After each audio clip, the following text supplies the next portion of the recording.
Takes Ritter to the end zone, looking for Pierce. Did he hang on? Yes. Touchdown. Back as I've been around. Here he goes again. Busts free. Jerome Ford down the sideline. Foot race. House call. Touchdown. 79 yards. Big one in the Peach Bowl. This is a big one too. And it's going to go all the way to the house on the first play from scrimmage.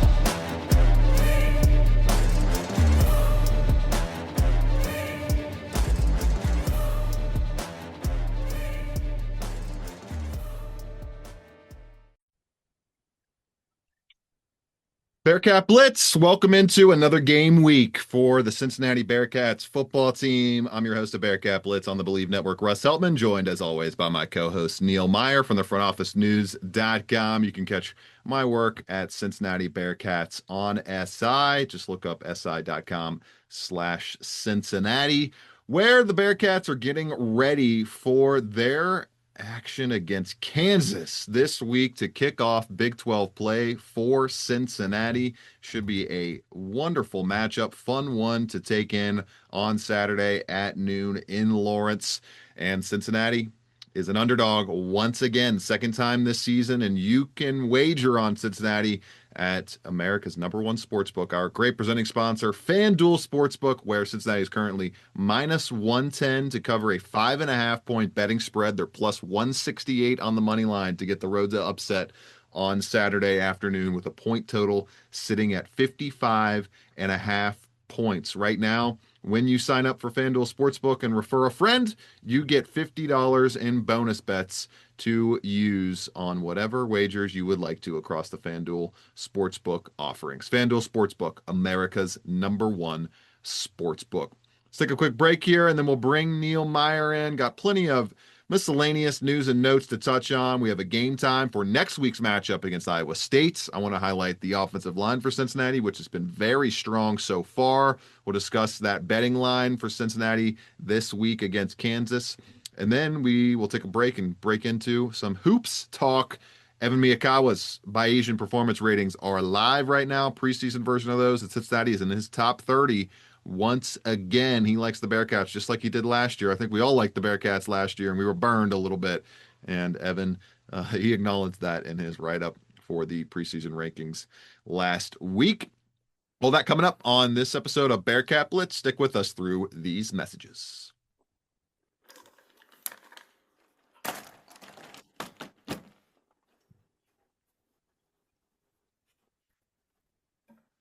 Bearcat Blitz launching into our opening segment here as we bring in Neil Meyer. Neil, we have a new, well, not new, this is a first surfaced game time for the Iowa State matchup, and it's looking like back-to-back early kicks for the Bearcats in the next few weeks.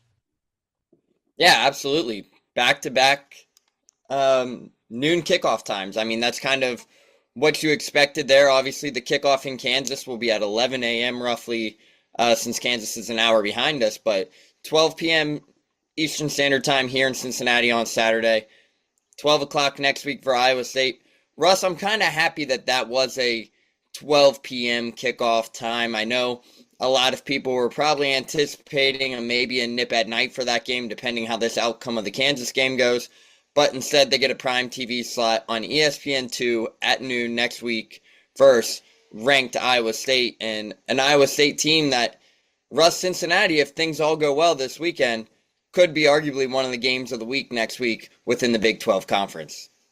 Yeah, no doubt about it. That game airing on ESPN2 next week, and Cincinnati taking on Kansas this weekend at noon. Both those games at noon, and this one will be on TNT and HBO Max for people to take in for the Kansas matchup. And Neil, kind of the biggest thing before we get to the offensive line highlighting is going to be an update on Dante Corleone. We're going to actually be able to parse what his status is going to officially be on our next show when we have a legit Big 12 matchup injury report. I'm anticipating he'll probably be questionable all week, Neil. Game time decision. They'll probably keep it pretty close to the vest with Dante Corleone, give him as much time as possible to recover from that ankle tweak. Yeah, absolutely. And that's a good turning point too, Russ, because we'll hear from Coach Satterfield here this afternoon around 12 o'clock. So we'll have kind of a brief update if I had to guess, but no for sure game status on Dante Corleone heading into the week, especially now that they're within the conference slate and the Big 12 injury reports are mandated.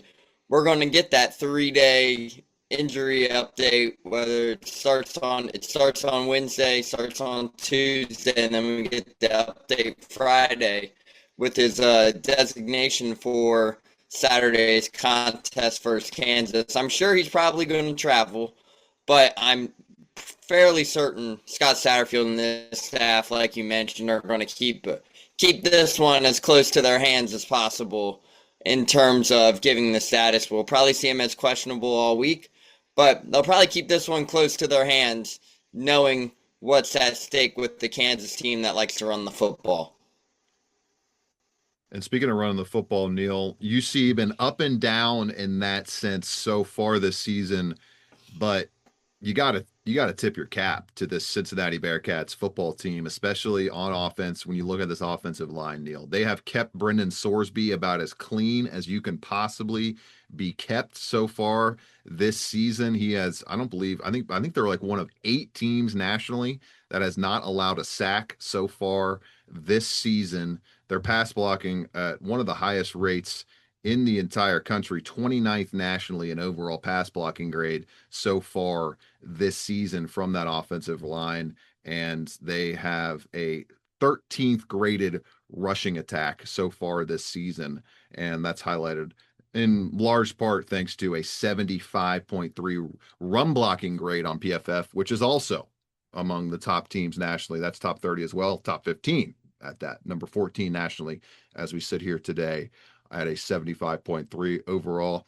Neil, this was kind of a group that we, ahead of the season, didn't know exactly how it was going to come together, didn't know exactly how well it would kind of recoagulate after 2 years with the same starting 5.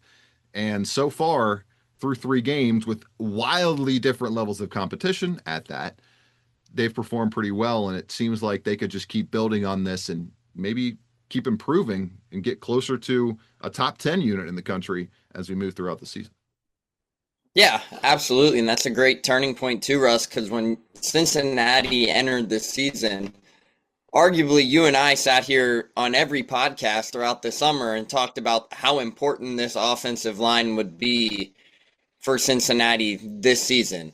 And they are a huge reason why this team is 2-1 heading into Kansas here in week 4. Well, week 5 of college football following the bye week. But heading into the Big 12 slate, that offensive line is a huge reason why this team is sitting in the position they are, right? Yeah. So on top of it, it's not just the starting offensive line. You have guys on the bench who are even contributing. Ethan Green's had a good week.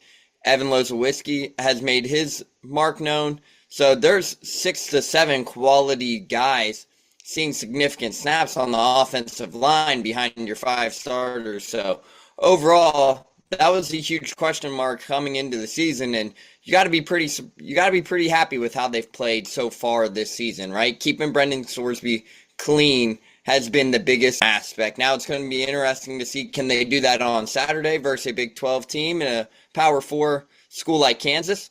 We might find out on Saturday, but overall, that's a huge thing to really highlight for how this season has gone for the first 3 days.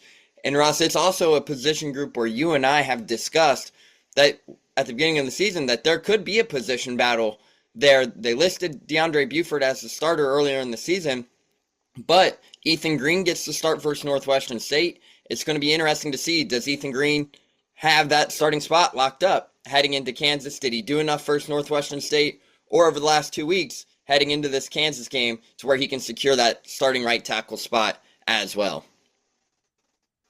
Yeah, they have depth, Neil. They have, I think, growing continuity. And I sold them short. There, Neil, right now, Cincinnati is the only team in the country that has not allowed a sack so far this season. And we saw that even against Nebraska. I mean, they didn't give up a sack the entire game. And Neil, Brendan Sorsby had plenty of time to make plays through the air that he did not end up making and let slip through the cracks.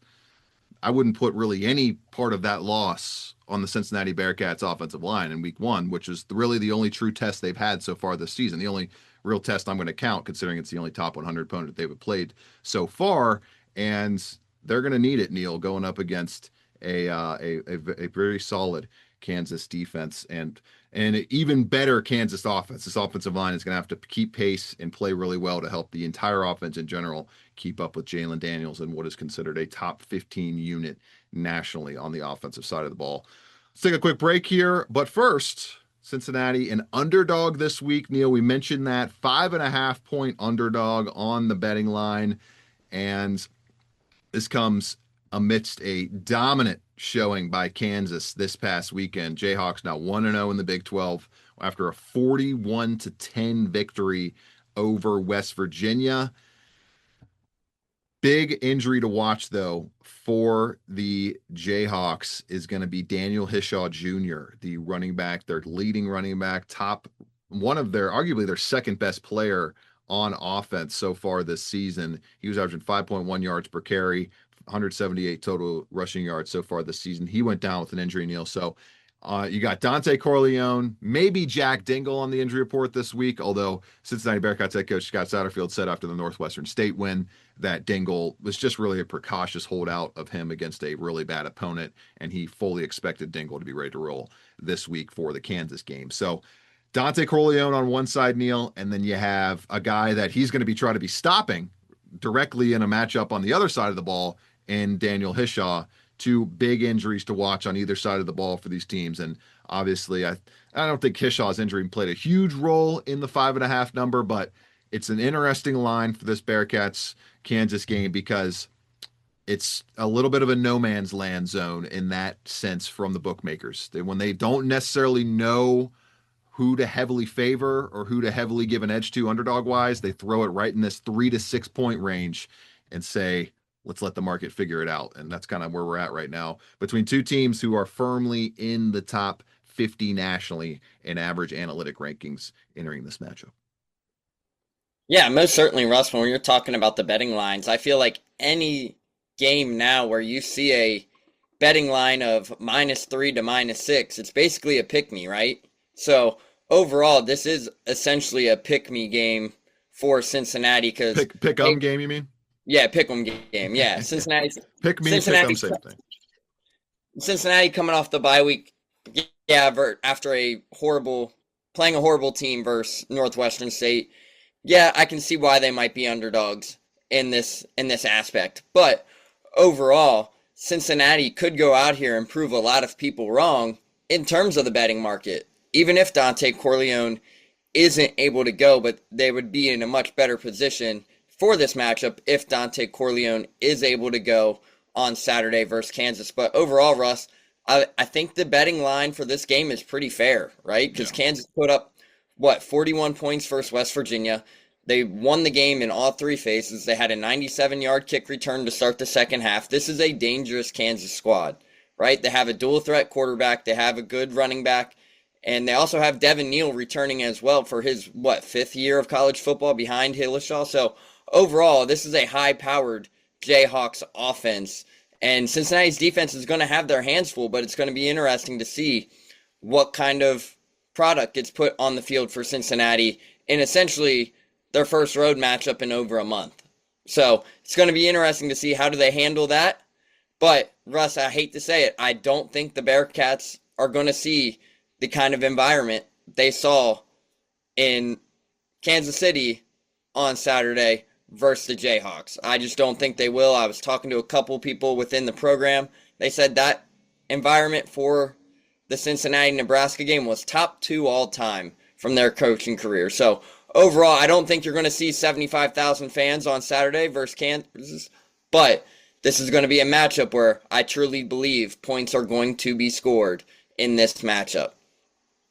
Yeah, and actually, Devin Neal, he's a Saint right now, so he actually wrapped up his college career last year. So it's just Hishaw, and then actually, Hishaw's not even the leading rusher right now. It did become LaShawn Williams once he took over the lead back role in that game against West Virginia. He's up to 181 yards, 6.5 yards per carry. So he's a guy you cannot take lightly either. And then I mentioned the ability to not give up sacks for the Cincinnati Bearcats offense.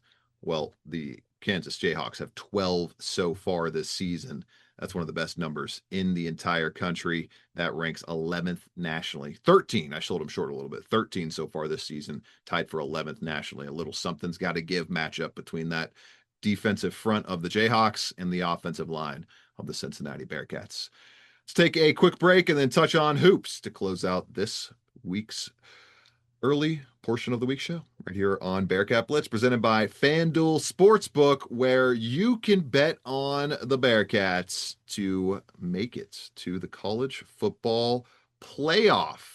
What do those odds look like right now? We've been giving you a lot of they don't even have make the college football playoff odds for Cincinnati. So the only way to bet them to make the college football playoff is by picking them to win the Big 12 championship game, which FanDuel Sportsbook currently has Cincinnati sitting at 30-1. They've been hovering right around that number all season long, going up against Kansas this week, who is sitting at 12-1 right now on the FanDuel Sportsbook. Texas Tech, Neil, we talked about that matchup being positive for Cincinnati. If Tech can win that game and maybe just kind of slowly but surely early on start to cement and crystallize their spot in the Big 12 championship game, a long way to go until then for Texas Tech. But getting this victory like they did in dominant fashion over Utah this past weekend has put them up to plus 230 on the FanDuel Sportsbook to win the Big 12. And the next closest odds are TCU at 6-1. Same with Arizona State at 6-1. Take a quick break and then get to basketball on the other side of these messages.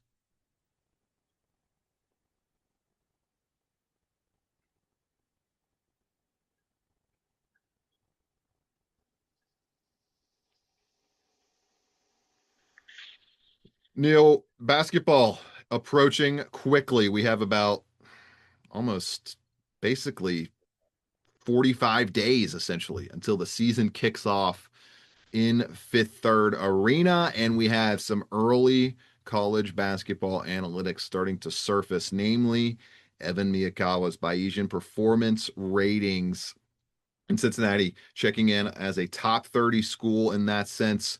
Quote here from Miyakawa: Cincinnati being this high scares me a little bit, but on paper, the Bearcats have another solid roster. While they don't have any bona fide stars, they really focused on getting some highly rated defensive players, which should pay dividends on that end of the court. Cincinnati ranked 48th offensively, 11th defensively, Neil, to average out at 28th nationally on his relative rating system. That is among the top 30 teams in the country, 28 nationally, as I just mentioned, and has them around teams they will be playing this season, like Houston, which is by far his number one team. And we found out yesterday that Cincinnati will be opening up its conference action at home on January 3rd against Houston. They're at number one. Other Big 12 teams include Arizona at number 7, BYU at number 8, Iowa State at number 12. You have Kansas at 17, Louisville, non-conference opponent for the Bearcats this year at a neutral site at number 19, and the rest of the Big 12 representatives, including Texas Tech at number 23. That rounds things out there among the top 30. I think it's a little generous, Neil, to put UC this high right now, considering how things have gone over the past 3, 4, 5 years in this decade of the program. But on paper, this seems about right. Yeah, most certainly. And when you look at Cincinnati's roster on paper, this does seem about right with all the talent they brought in, because you look down, Mustafa Cham, the biggest addition this offseason, Sean Abayev, Keyshawn Tillery, Jalen Celestine, the list goes on and on.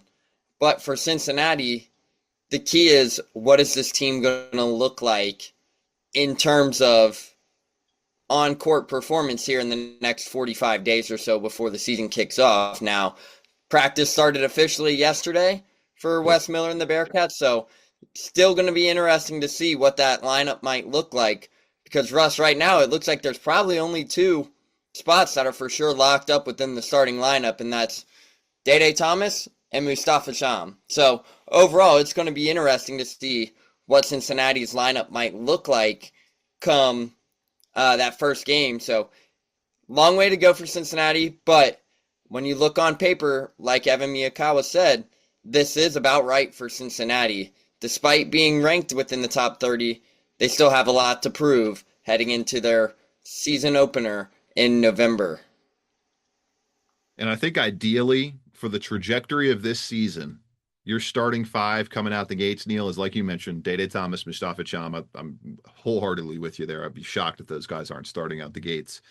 And then Kirk Kriesa, I'd love to see him take control and take the lead as the ball handler, the playmaker, the driver of offense on this team. And you got Dede Thomas as your shutdown guard option at the 2. And then you got Baba Miller. I would like to see him crack into this starting rotation as your stretch 4. And Shanabayev. If he can cement his case as a starter early on, I'm not expecting that from him, but it would be wonderful, wonderful prospects looking forward for Shanabayev if he can immediately lock down a starting role with how much talent is scattered across this roster. He's already getting hyped as one of the top 20, top 15 freshmen to watch coming into this season. And I think he's going to have a huge impact on Cincinnati's overall ceiling. We know Wes Miller brings a 19 to 21 to 23 win floor when you look at the overarching Big 12 tournament wins and record and all that stuff when you get to the end of the season after the 31 regular season games. But what is his ceiling? Can he hit that big ceiling? I think a guy like Shanabayev becoming a starter right away would be a great sign of that ceiling being hit this season. And like I mentioned, we know the floor. We know what Wes Miller brings. We know the baseline of success that he's going to bring. He's not going to bottom out this year unless there's a massive slew of injuries that hit the roster. Knock on wood, that doesn't happen, and that's completely out of his control. But can he push the right buttons to finally hit that 25-plus win, 26-plus win? I'm not going to say they're going to win 27 games in the regular season. That would be putting lofty expectations up. But 25 wins, that's the bar, I think, a ceiling that we should try to expect out of Wes Miller this year in the regular season. And it's something that they're going to be trying to work towards all non-conference and all of these month plus of practices preseason wise before the thing tips off against Western Carolina on November 3rd. For Neil Meyer, I'm Russ Eltman. This has been Bearcat Blitz presented by FanDuel Sportsbook, America's #1 sportsbook. We'll be back to fully preview the Kansas action on a later episode in the week. Have a great rest of your week, everybody. Stay dry out there. 6, Ritter to the end zone, looking for Pierce. Did he hang on? Yes. Touchdown. The back as I've been around. Here he goes again. Busts free. Jerome Ford down the sideline. Foot race. Has called. Touchdown. 79 yards. Big one in the Beach Bowl. This is a big one, too. And it's going to go all the way to the house on the first play.